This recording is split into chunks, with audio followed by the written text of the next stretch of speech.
నేడు తిరుమల శ్రీ వెంకటేశ్వర స్వామి ఆలయంలో శాస్త్రోక్తంగా కోయిల్ ఆళ్వార్ తిరుమంజనం నిర్వహించారు. ఏప్రిల్ 9వ తేదీన ఉగాది పర్వదినాన్ని పురస్కరించుకొని కోయిల్ ఆళ్వార్ తిరుమంజనం నిర్వహించారు. ఆలయ అర్చకులు ఉదయం ఆలయ శుద్ధి కార్యక్రమాన్ని అర్చకులు ఆగయుక్తంగా నిర్వహించారు.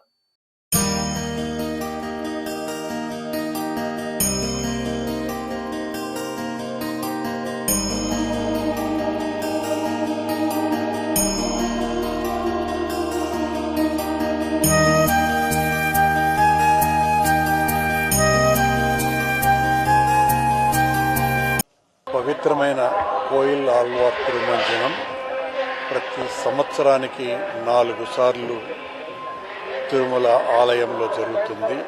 ఈరోజు ఉగాది పండుగ సందర్భాన్ని పురస్కరించుకొని చాలా వైభవంగా టీటీడీ ఉద్యోగస్తులు, అధికారులు అందరూ కూడా కోయిల్ ఆళ్వార్ తిరుమంజనంలో స్వామివార్లతో కలిసి పాల్గొనటం జరిగింది.